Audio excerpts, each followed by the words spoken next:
Assalamu alaikum wa rahmatullahi wa barakatuhu. Welcome you dear students again on this digital platform of JK Bass Foundation classes.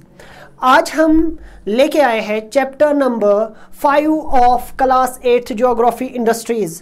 आज हम बेटा discuss करने जा रहे हैं क्लास 8th की ज्योग्राफी का एक इम्पॉर्टेंट चैप्टर इंडस्ट्रीज। ठीक है, तो इसमें हम डिस्कस करेंगे इम्पॉर्टेंट कॉन्सेप्ट्स, इम्पॉर्टेंट क्वेश्चंस। ठीक है, तो चलिए बेटा स्टार्ट करते हैं क्लास 8th ज्योग्राफी इंडस्ट्रीज। क्या होती है इंडस्ट्रीज, किस चीज को इंडस्ट्री कहते हैं?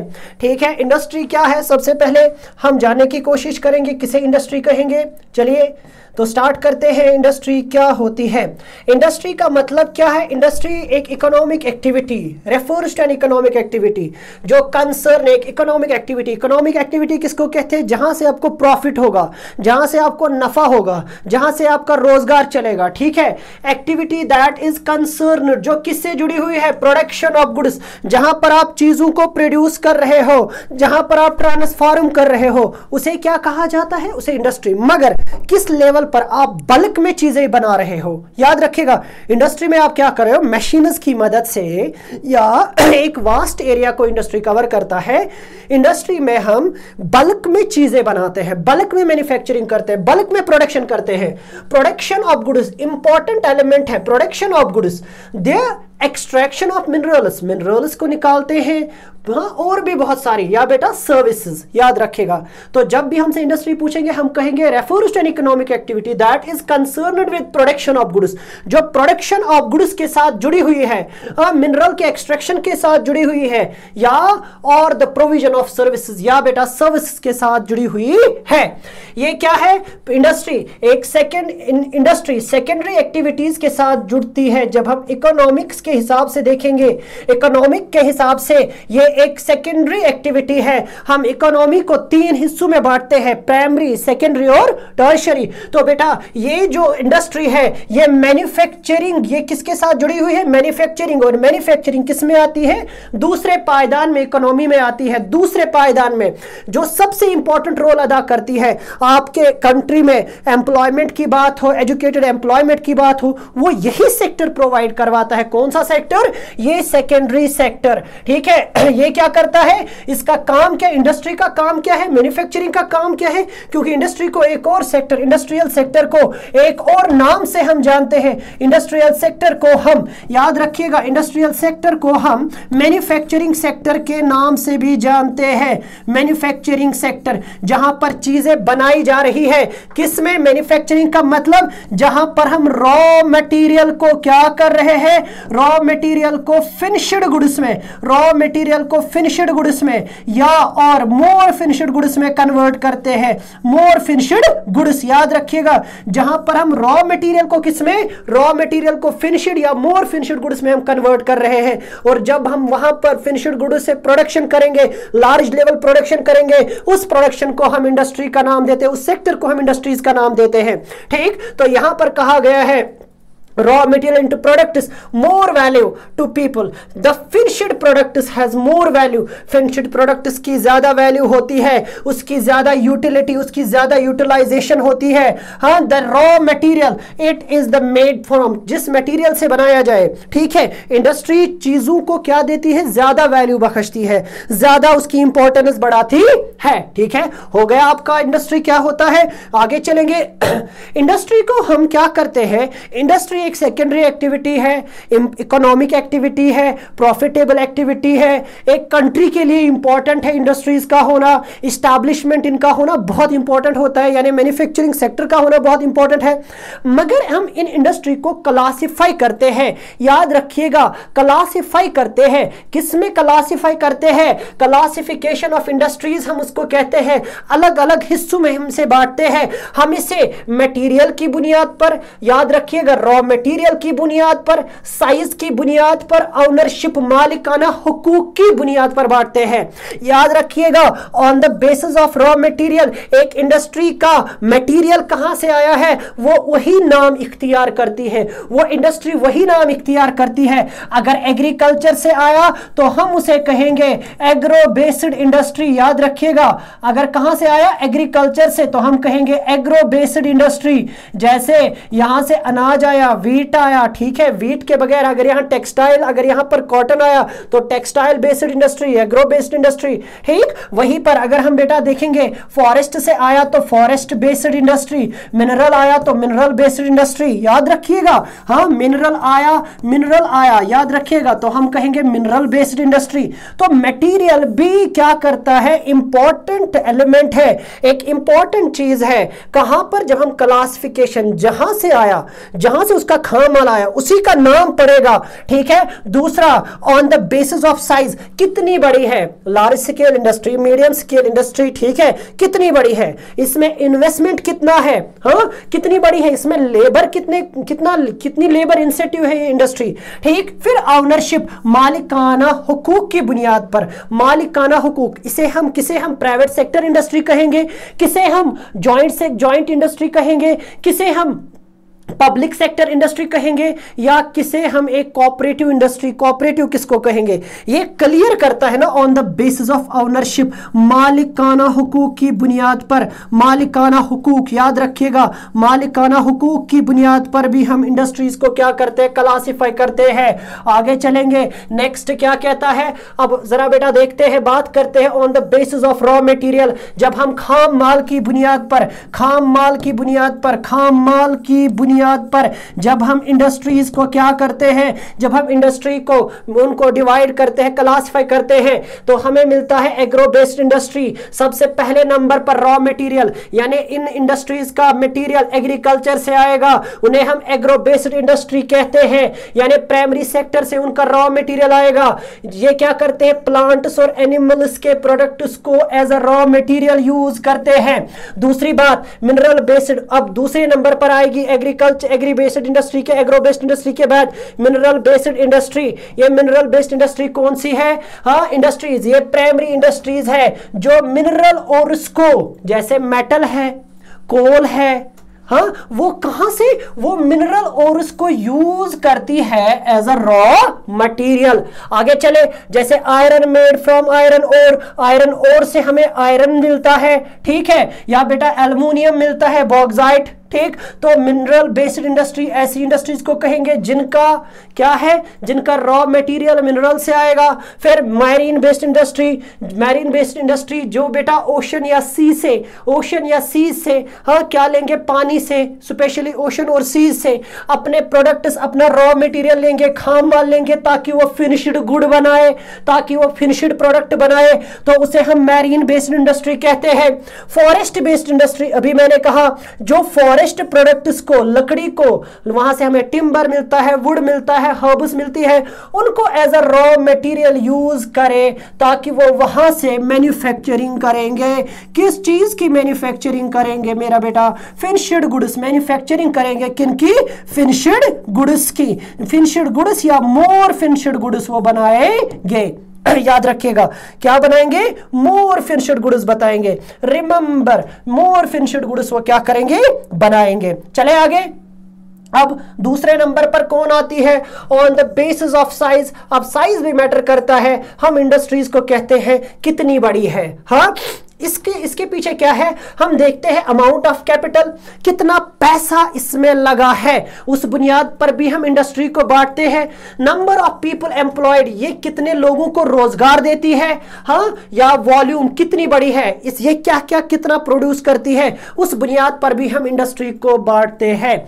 तो हमें पता चला on the basis of size हम इंडस्ट्री को क्लासिफाई करते हैं किस किस में, स्मॉल स्केल और large scale industry. Small scale industry wire the production और मैन्युफैक्चर्ड बाय हैंड, छोटी छोटी इंडस्ट्रीज जो हाथ से चीजें बनाती है। हमारे कश्मीर से एग्जांपल लीजिए, हैंडीक्राफ्ट्स इसकी बेहतरीन एग्जांपल है, हाँ हैंडीक्राफ्ट, जैसे शॉल मेकिंग है, कालीन मेकिंग है, कारपेट मेकिंग इंडस्ट्री, कांगरी है, ठीक है, कांगरी क्या है बेटा, इसे इन इंडस्ट्रीज को कॉटेज इंडस्ट्रीज का नाम भी दिया जाता है, जो घर की चार दीवारों में जिसका मैन्युफैक्चरिंग यूनिट हो, ऐसी इंडस्ट्रीज को हम कॉटेज इंडस्ट्रीज का नाम भी देते हैं, स्मॉल स्केल, लो इन्वेस्टमेंट, याद रखिएगा इसमें क्या होती है, लो कैपिटल, बिल्कुल लेस कैपिटल यूज होता है।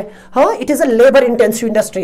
लार्ज स्केल इंडस्ट्री, हाँ, which produced large volume of products, जो बहुत बड़े लेवल पर प्रोडक्शन करते हैं, चीजों को बनाते हैं। ठीक, इसके बगैर इन्वेस्टमेंट ऑफ कैपिटल, यहां पर क्या होती है, टेक्नोलॉजी और इन्वेस्टमेंट। कैपिटल का मतलब इन्वेस्टमेंट, यहां पर बेटा बहुत बड़ी इन्वेस्टमेंट होती है, टेक्नोलॉजी सुपीरियर होती है। और लार्ज स्केल इंडस्ट्रीज जैसे भारत हेवी इलेक्ट्रॉनिक लिमिटेड, वो क्या है, वो लार्ज स्केल इंडस्ट्री है।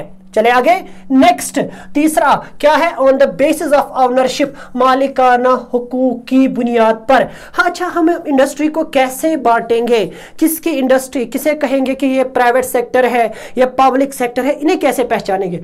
पब्लिक सेक्टर इंडस्ट्रीज वो इंडस्ट्रीज होती है जिनको कौन ऑपरेट करते, एक बंदा या बहुत सारे बंदे। जैसे इंडिया में बेटा बड़ी मशहूर है जियो, ठीक है, रिलायंस ग्रुप ऑफ इंडस्ट्रीज। तो रिलायंस ग्रुप ऑफ इंडस्ट्रीज इसका एग्जाम्पल है। हाँ, ये बिल्कुल प्राइवेट होती है, यहां पर गवर्नमेंट इंटरफियर नहीं कर सकता है, याद रखिएगा। या एयरटेल है बेटा, एयरटेल भी एक, या आदित्य बिरला ग्रुप है, हाँ, सहारा ग्रुप है, बड़े बड़े ग्रुप्स है जो बिल्कुल जिसमें गवर्नमेंट का कोई रोल नहीं है।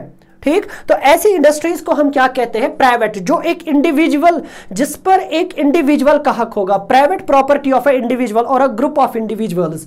ठीक, तो ऐसी इंडस्ट्रीज को हम प्राइवेट सेक्टर इंडस्ट्रीज कहते हैं। ठीक है, दूसरा हुआ पब्लिक सेक्टर। ये पब्लिक सेक्टर इंडस्ट्री वो इंडस्ट्रीज होती है जिन्हें गवर्नमेंट चलाती है।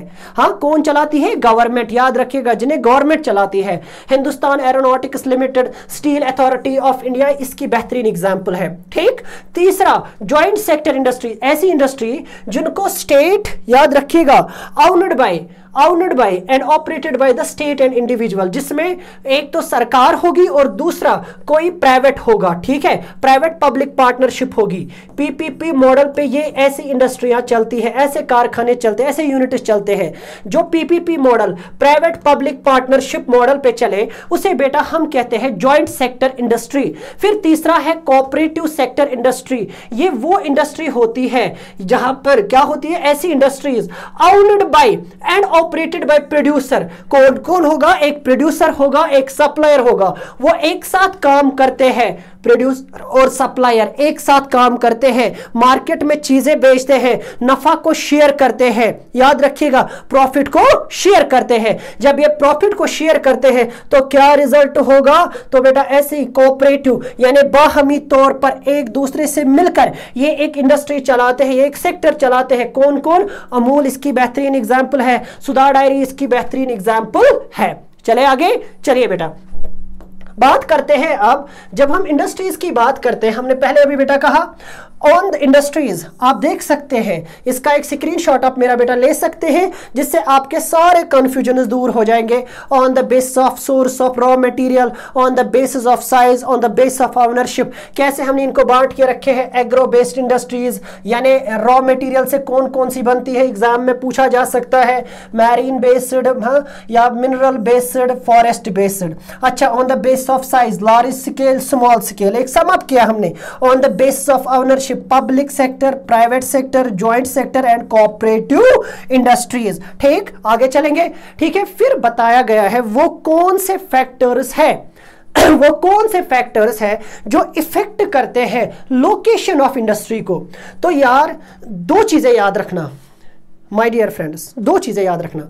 There are two types of factors that effect location of industry. One is geographical factor, second one is non geographical factor. Geographical factor और नॉन जियोग्राफिकल फैक्टर दो तरह की चीजें हैं जो इफेक्ट करती है एक इंडस्ट्री की लोकेशन पर।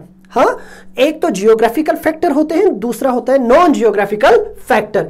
जियोग्राफिकल फैक्टर में आता है लैंड आता है, ट्रांसपोर्ट आता है, पावर आता है, रॉ मटेरियल आता है जो जमीन से जुड़े होंगे, या लेबर आता है। मगर नॉन जियोग्राफिकल क्या होता है, कैपिटल, इन्वेस्टमेंट, मार्केट, हाँ, और कम्युनिकेशन। चलिए अब जरा देखते हैं। तो अवेलेबिलिटी ऑफ रॉ मटेरियल, ये इंपॉर्टेंट क्वेश्चन है बेटा। Raw material, availability of raw material, हाँ, अगर रॉ मटेरियल अवेलेबल नहीं होगा तो एक इंडस्ट्री अच्छे से स्टैब्लिश नहीं होगी, लैंड अवेलेबल नहीं होगी, वाटर या लेबर या पावर, देखिए अगर ये इन चीजों में से कोई भी चीज मिसिंग होगी तो इंडस्ट्रियल लोकेशन पे, उसके बनने पे, उसके होने पे इफेक्ट करती ही करती है। गवर्नमेंट इंसेंटिव्स लाइक या सब्सिडाइज पावर होगा, लोअर ट्रांसपोर्ट कॉस्ट और भी बहुत सारी इंफ्रास्ट्रक्चरल हेल्प, और industry located in backward classes में जो दूर दूर एरिया है वहां पर गवर्नमेंट इनिशिएटिव लेती है, उनको बहुत सारी सहूलियतें प्रोवाइड करती है, क्योंकि गवर्नमेंट इंडस्ट्रियल रीजन्स बना रहा है इसीलिए ताकि इंडस्ट्रियल ग्रोथ हो, एम्प्लॉयमेंट बढ़े, और एम्प्लॉयमेंट बढ़ेगा, इकोनॉमिक ग्रोथ होगा तो क्या होगा, डेवलपमेंट होगा, प्रोग्रेस होगा, हमारी इकोनॉमी आगे चलेगी इंशाल्लाह। ठीक है, industrialisation often leads to development and growth of towns and cities. Industries ही वजह है कि बड़े बड़े शहर तब्दील होते हैं किसमें, मॉडर्न सिटीज में, डेवलपमेंट की तरह बड़े बड़े टाउन्स ग्रो कर जाते हैं। याद रखिएगा, जब आपसे पूछा जाए विच factors that effect location of industry, ये वाला क्वेश्चन अगर पूछेंगे तो आप लिखना अवेलेबिलिटी ऑफ रॉ मटेरियल, हाँ, effect is the location of industry, availability of labour, availability of power, availability of land, capital, market, water, transport और कम्युनिकेशन, अलग अलग लिखना, अवेलेबिलिटी ऑफ पावर, हाँ, इफेक्ट्स। अगर पावर नहीं होगा अच्छे से इंडस्ट्री ग्रो करेगी, नहीं कर सकती। जम्मू कश्मीर उसकी बेहतरीन एग्जांपल है, यहां पर इंडस्ट्रियां क्यों नहीं कंटिन्यू हो रही है।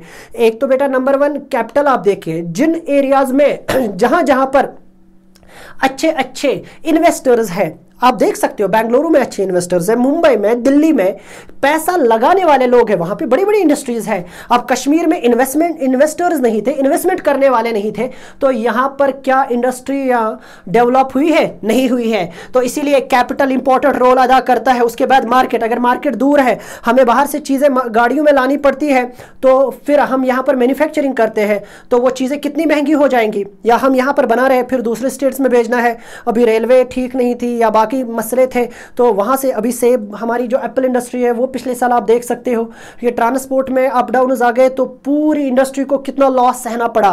That is why market and communication दोनों, ट्रांसपोर्ट इंपॉर्टेंट है, लैंड, लार्ज लैंड्स होने चाहिए, बड़ी बड़ी जमीनें, बड़े बड़े प्लॉट्स अवेलेबल होने चाहिए, पावर, वाटर भी इंपॉर्टेंट एलिमेंट है। ठीक है, तो ये सारे एलिमेंट जो हमने यहां पर दिखाए हैं एक इंडस्ट्री के सेटअप होने में उसकी लोकेशन पर बहुत इंपॉर्टेंट असर रखते हैं। चले आगे, now let we discuss industrial system. Industrial system किस पूरे मैकेनिज्म पे चलता है।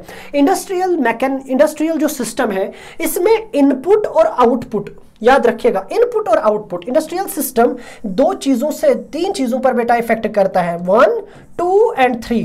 आप इनपुट करोगे, रॉ मटेरियल डालोगे, लेबर डालोगे, कैपिटल डालोगे, फिर वो प्रोसेस होगा, वहां से मैन्युफैक्चरिंग होगा, वहां से आपको एक प्रोडक्ट मिलेगा और प्रोडक्ट के जरिए आपको प्रॉफिट मिलेगा। ठीक है, the input is that raw material, labour, cost of land, transport, power and infrastructure, ये सारी कहलाएगी इनपुट। जब आप डालोगे वहां से क्या होगा, यहां से आपको वाइड रेंज ऑफ एक्टिविटीज, यानी बहुत सारी एक्टिविटीज इसको यूज होगी, यूटिलाइज होगी, किसमें, फिनिश्ड गुड में, फिनिश्ड प्रोडक्ट में बनाने में। फिर आउटपुट क्या होगा, आपको प्रोडक्ट मिलेगा और प्रोडक्ट से आपको इनकम मिलेगी, यानी आपको मिलेगा इंशाल्लाह प्रॉफिट, और वो प्रॉफिट याद रखिएगा हमारा आउटपुट है। याद रखेगा, जैसे हम काम करेंगे या आप इंशाल्लाह अच्छे आंसर लिखोगे वहां से आपको बहुत अच्छे मार्क्स मिलेंगे। बिल्कुल बेटा, बोरियां बरबर के मार्क्स मिलेंगे जब आप अच्छा आंसर लिखोगे। ऑब्वियसली वो आपका क्या होगा, वो आपका आउटपुट होगा। ठीक है, हो गया इंडस्ट्रियल सिस्टम। चलिए, इंडस्ट्रियल रीजन्स, हमारा अगला टॉपिक है इंडस्ट्रियल रीजन्स। ठीक है, जब बहुत सारी इंडस्ट्रियां नजदीक एस्टैब्लिश हो तो वहां पर क्या होती है, वो बेनिफिट शेयर करते हैं। सड़क का बेनिफिट शेयर करते हैं, पानी का बेनिफिट शेयर करते हैं, पावर का बेनिफिट शेयर करते हैं, मार्केट का बेनिफिट शेयर करते हैं। ठीक है, तो वहां से इंडस्ट्रियल लोकेशन या इंडस्ट्रियल रीजन्स डेवलप होते हैं। Industrial regions emerge when number of industry locate close to each other, जब वो एक दूसरे के क्लोज में आ जाए, शेयर करेंगे बेनिफिट्स। हाँ, ईस्टर्न नॉर्थ अमेरिका, अब दुनिया के बड़े बड़े जो क्या कहते हैं हम इनको, बड़ी बड़ी जो इंडस्ट्रियल रीजन है वो कहां पे है, ईस्ट नॉर्थ अमेरिका के ईस्ट में, वेस्टर्न एंड सेंट्रल यूरोप का जो वेस्टर्न और सेंट्रल एरिया है, ईस्टर्न यूरोप हाँ, और ईस्टर्न एशिया, ये दुनिया के बड़े मेजर इंडस्ट्रियल रीजन्स हैं।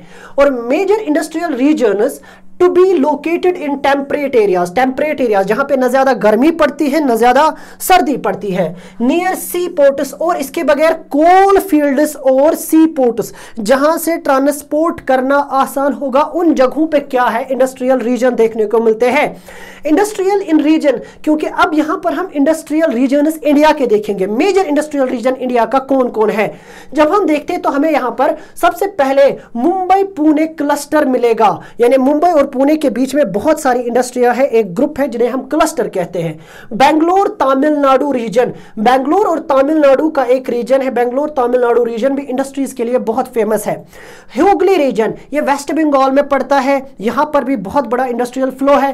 अहमदाबाद बड़ौदा रीजन, ये भी एक मेजर इंडस्ट्रियल रीजन है। छोटा Nagpur industrial belt and Visakhapatnam Guntur belt, ठीक है, छोटा नागपुर, और ये भी बेटा क्यों, इसकी वजह क्या है, सी पोर्ट्स नजदीक है। हाँ, ये कुछ फेमस इंडस्ट्रियल रीजन्स है इंडिया के। आगे चलेंगे, यहां से बेटा आप ये सारे मैप्स को आप देख सकते हो, इंडस्ट्रियल रीजन्स पूछा जा सकता है। तो बेटा ये हुआ, ये एशिया का एरिया है जहां पर स्पेशली ये चाइना वाला हिस्सा, फिर बेटा आप देख सकते हो अमेरिका, हाँ, इसके बाद बेटा आप देख सकते हो यहां पर जो ऑस्ट्रेलिया वाला एरिया, ठीक, ये बेटा यूरोप का ये वाला सीन आप देख सकते हो। सो देयर आर, ये इसके जरिए इंडस्ट्रियल रीजन्स को आप बेटा एनालाइज कर सकते हो। ये हमने यहाँ पर वर्ल्ड इंडस्ट्रियल बेल्ट, हाँ, इंडस्ट्रियल रीजन्स जो डार्क एरियाज है, ये वाला, 1 second I will,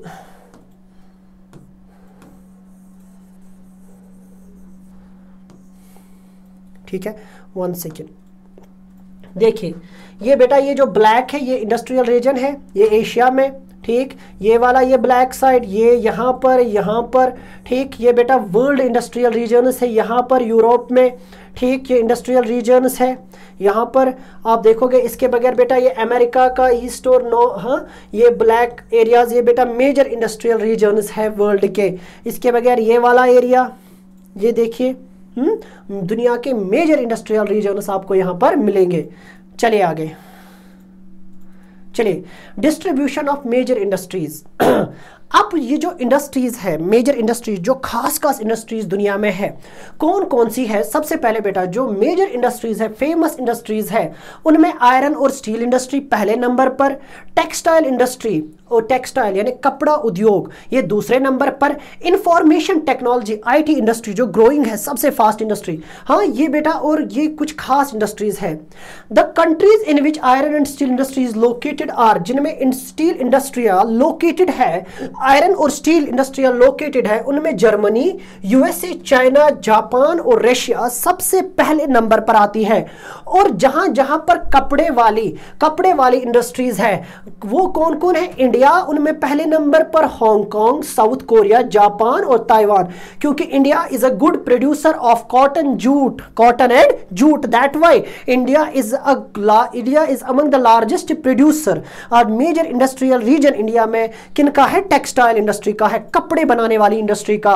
the major hub of information technology, जब हम इंफॉर्मेशन टेक्नोलॉजी आईटी इंडस्ट्री की बात करेंगे तो बेटा America, silicon valley of central California, ये बेटा सिलिकॉन वैली के नाम से बिल्कुल मशहूर है। और इंडिया में वहीं पर आप देखोगे बेंगलोर रीजन इंडिया में बेटा मशहूर है, ठीक है, silicon valley of India Bengaluru, इसे क्या मानी जाती है, आईटी कैपिटल ऑफ इंडिया। चले आगे, चलिए तो फिर क्या है, आयरन एंड स्टील इंडस्ट्री। सबसे पहले हम किसको डिस्कस करेंगे, iron and steel industry.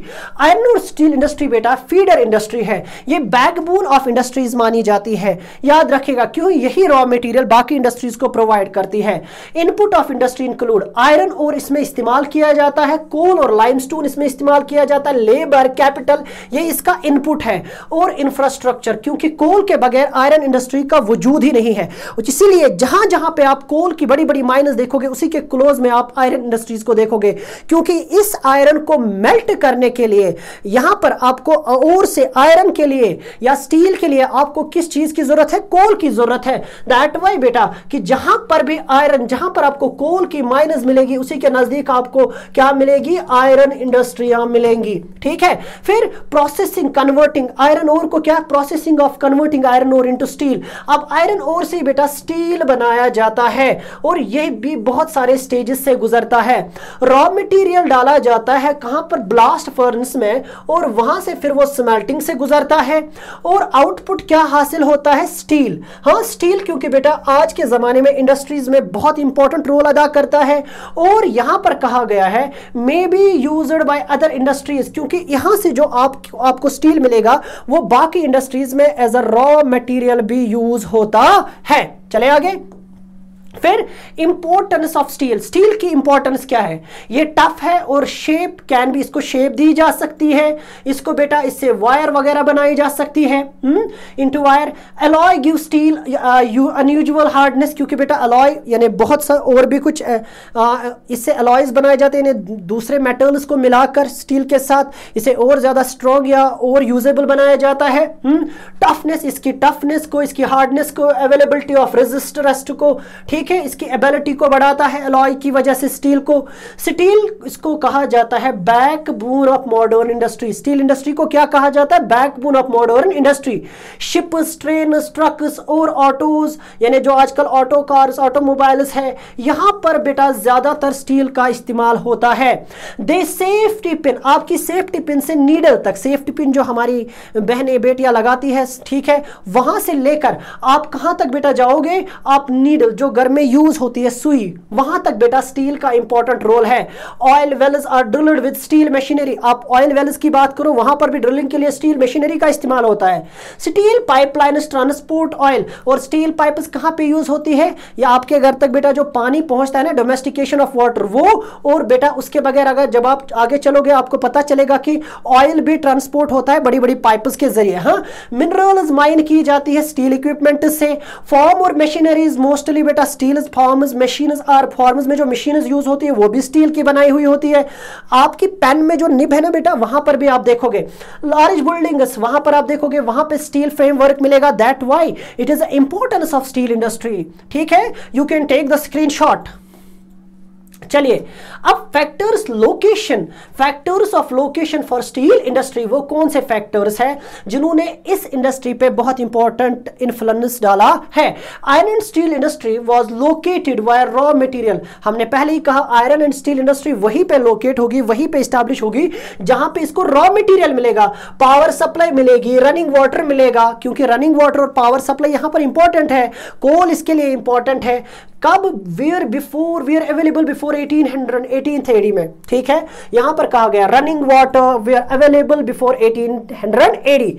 Letter ideal location, फिर आगे जाकर ये लोकेशनल ये ट्रेंड्स चेंज हो गए, क्यों, इंडस्ट्री वाज नियर, फिर बाद में वहीं पर जहां पर कोल फील्ड्स, यानी ट्रेंड चेंज हो गया, पहले रॉ मटेरियल या पावर सप्लाई रनिंग वाटर देखा जाता था 1800 पर, इसके बाद कोल फील्ड्स की तरफ ज्यादा तवज्जो, जहां पर कोल फील्ड्स मिलने लग गए, कैनाल्स ज्यादा, जहां पर रेलवे, जहां पर ट्रांसपोर्ट अवेलेबिलिटी थी, वहां पर इस्टेब्लिश हुआ।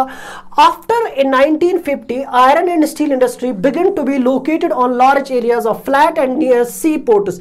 1950 के बाद ये ट्रेंड चेंज हो गया, इसकी लोकेशन का ट्रेंड चेंज हो गया, जहां जहां पर आपको सी पोर्ट्स मिले, जहां जहां पर आपको क्या मिले, फ्लैट लैंड्स मिली, हमवार जमीनें मिली, वहां पर स्टील इंडस्ट्रीज का इस्टेब्लिशमेंट होने लगा।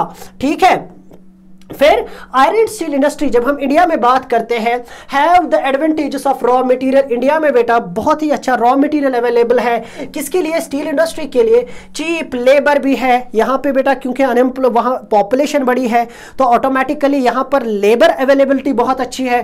ट्रांसपोर्ट और मार्केट, यहाँ पर इसका एडवांटेज भी बेटा इस इंडस्ट्री को है। Some important iron and steel industry in India are, जब हम बेटा देखते हैं कुछ इंपॉर्टेंट इंडस्ट्रीज जो इंडिया में बेटा आप देखोगे, रीजन देखोगे, हाँ वो कहां कहां पर, भिलाई, दुर्गापुर, बुरनपुर, जमशेदपुर, रोककिला, बोकारो, हाँ, या बेटा विजयनगर है, या विशाखापट्टनम और सालिम में पाई जाती है। चलिए Tata iron steel company Jamshedpur की बात करते हैं। ठीक है, Tata iron steel company limited, TISCO इसे कहा जाता है। पूछा जाएगा आपसे कि ये टिस्को क्या होता है, इसको मार्क कीजिए। Tata iron and steel corporation, ठीक है, Tata iron steel company limited, TISCO. ठीक है, चलिए आगे। टिस्को वाज, ये कब, 1907 को बेटा, कहां पर, साक्षी, यहां पर बेटा इसकी बुनियाद पड़ी थी।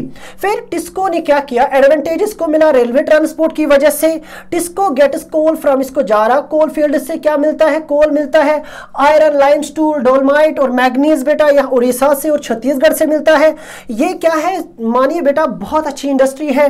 हाँ, reverse ensured sufficient water supply, यहाँ से बेटा आप देखिए सुबर्ण रेखा और बेटा खारकाई रिवर से इसको पानी मिलता है। गवर्नमेंट इनिशिएटिव्स प्रोवाइडेड, गवर्नमेंट ने भी इसको बहुत हेल्प की, बहुत गवर्नमेंट पॉलिसीज भी इसके लिए बहुत इंपॉर्टेंट थी। Adequate capital for it is later development, यानी फिर बेटा इसकी प्रमोशन के लिए, डेवलपमेंट के लिए गवर्नमेंट भी आगे आई। ठीक, in Jamshedpur several other industrial plants were set up after TISCO. TISCO जब जमशेदपुर में आई तो इसकी वजह से एक मार्केट डेवलप हुआ जमशेदपुर में। फिर बहुत सारी कंपनीज, बहुत सारी इंडस्ट्रीज यहाँ पर वजूद में, बहुत सारे इंडस्ट्रियल प्लांट्स यहाँ पर वजूद में आए। कहाँ पर? जमशेदपुर में। दे प्रोड्यूस केमिकल्स, अब यहाँ पर केमिकल इंडस्ट्रीज आपको मिलेगी, केमिकल प्लांट्स मिलेंगे, लोकोमोटिव पार्ट्स मिलेंगे, मशीनरी और केबल्स भी आपको मिलेंगी। ठीक है, you can take the screenshot. चलिए आगे बेटा, अब जरा चलते हैं iron and steel industry India में। ठीक है, आयरन एंड स्टील, चलिए the importance of iron steel industry India में।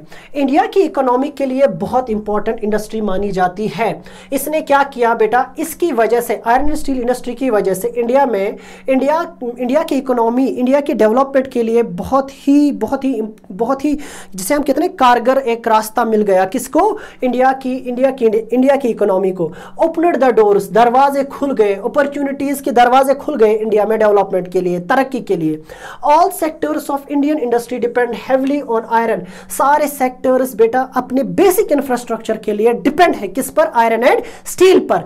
The Indian iron and steel industry consist, इसमें लार्ज इंटीग्रेटेड स्टील प्लांट्स है और बेटा मेनी स्टील प्लांट्स भी है इंटीग्रेटेड, जिसमें सारे, यानी बेटा बिल्कुल आप कहोगे फिनिशिंग से बेसिक रॉ मटेरियल से लेकर फिनिशिंग तक सारा एक ही जगह पर होता है। ऐसे प्लांट्स को हम इंटीग्रेटेड स्टील प्लांट्स का नाम देते हैं।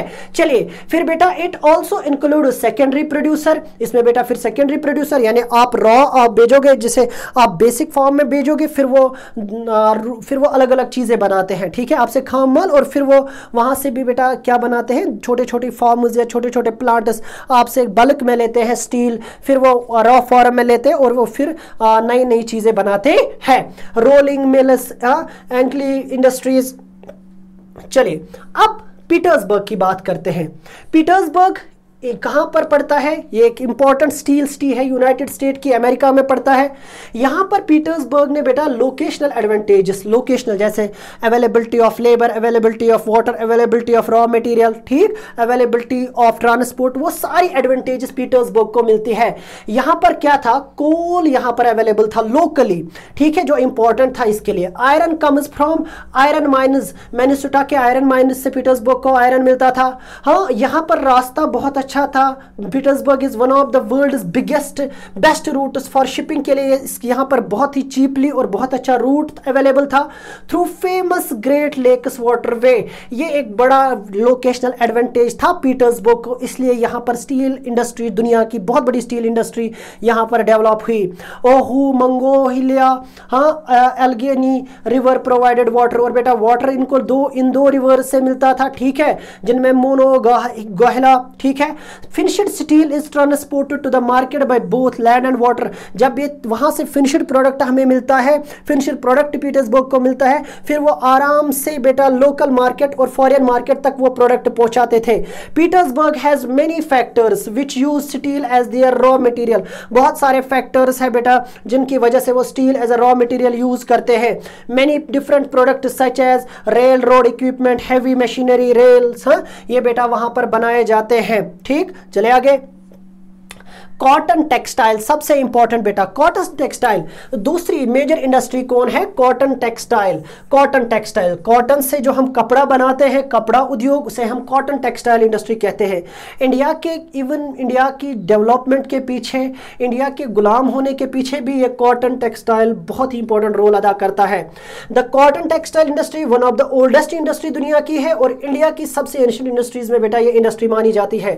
Till industrial revolution cotton cotton cloth was made using, हाथ से बनाया जाता था। जब बेटा इंडस्ट्रियल रेवोल्यूशन आया तब तक लूम्स यूज किए जाते थे, हैंड लूम्स जिनको कहा जाता था। 18th century power looms facilitated the development of cotton textile. 18वीं सदी से बेटा फिर पावर लूम्स का वजूद आया और कॉटन टेक्सटाइल इंडस्ट्री में बिल्कुल क्या आ गया, रेवोल्यूशन आ गया।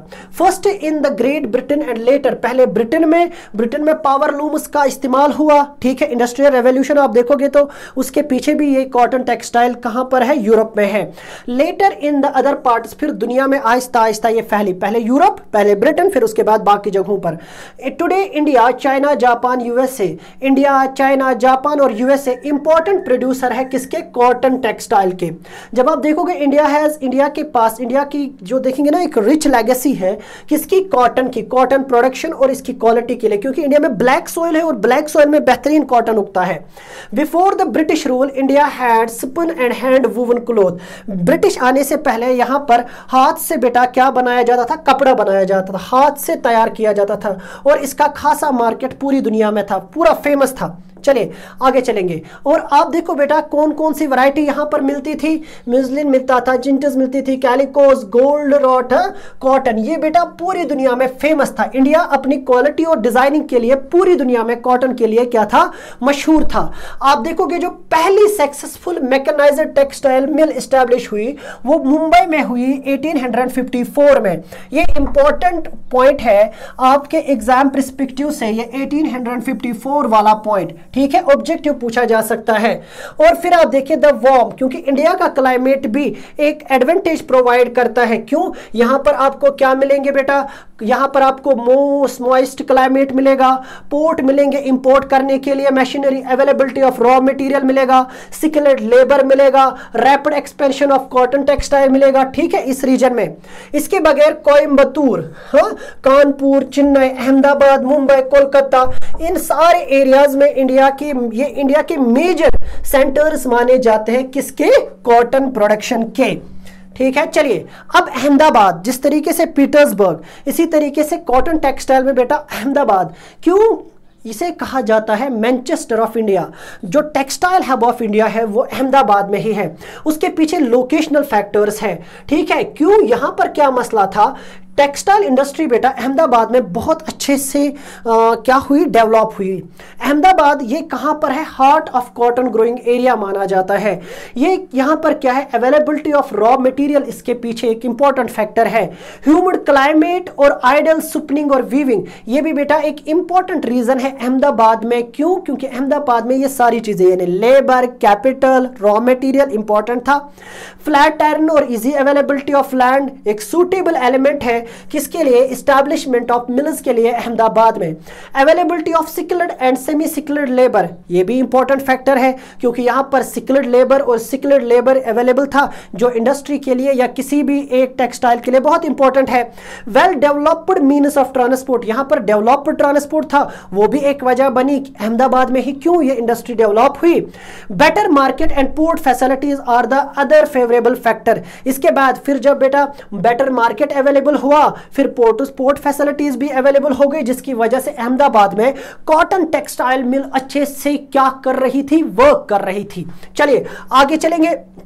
हाँ, फिर कहा गया what are the problems that affected cotton textile industry in Ahmedabad, ठीक है। What were the fact problems, कौन सी फैक्ट प्रॉब्लम्स है जिन्होंने अहमदाबाद को फिर इफेक्ट किया, affected the cotton textile industry in Ahmedabad. चलिए देखते हैं। several textile mills have closed down, बहुत सारी जो मिल्स है वो बंद हो गई वहां पर, उसके पीछे बहुत सारे रीजंस है।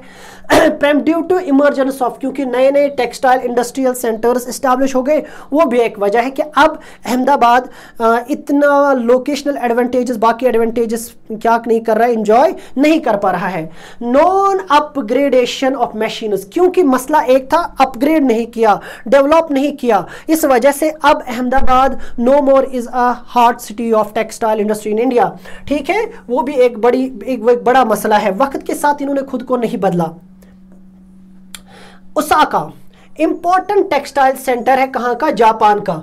ओसाका को कहा जाता है मैनचेस्टर ऑफ जापान, जैसे अहमदाबाद को कहा जाता है। ये बेसिकली हमें मॉडल दिए गए हैं इस सिस्टम को समझने के लिए, कि सिस्टम को यानी जो लोकेशनल एडवांटेजेस है क्या कुछ है वहां पर, जैसे अहमदाबाद में रॉ मटेरियल था, लेबर अवेलेबल था, इस वजह से। इसी हिसाब से जापान में भी एक शहर है कौन सा, ओसाका, जिसे कहा जाता है मैनचेस्टर ऑफ जापान, क्योंकि यहां पर भी ट्रेडिंग होती है टेक्सटाइल के साथ। यहां पर बहुत सारे रीजंस है क्यों कहा जाता है, हाँ, जियोग्राफिकल फैक्टर्स की वजह से ओसाका को क्या कहा जाता है, Manchester of Japan.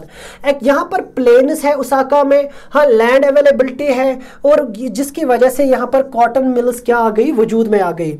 Warm humid climate और सूटेड स्पिनिंग एंड वीविंग यहां पर है, वार्म ह्यूमिड, बहुत ही अच्छा क्लाइमेट, हाँ। और फिर क्या है, रिवर योडो provide sufficient water for the mills, और मिल्स को क्या, जो मिल्स को जो पानी है वो योडो रिवर से मिलता है, ठीक। और लेबर इजीली से अवेलेबल है ओसाका में, इस वजह से भी ये इंडस्ट्री बहुत अच्छे से ग्रो कर रही है, क्योंकि जितनी भी एग्रो बेस्ड, क्योंकि cotton textile agro based industry है। जब आप इस इंडस्ट्री की तरफ देखोगे तो ये इंडस्ट्रीज लेबर इंटेंसिव होती है। अगर लेबर अवेलेबल नहीं हुआ तो आपकी इंडस्ट्री अच्छे से ग्रो नहीं कर पाती है।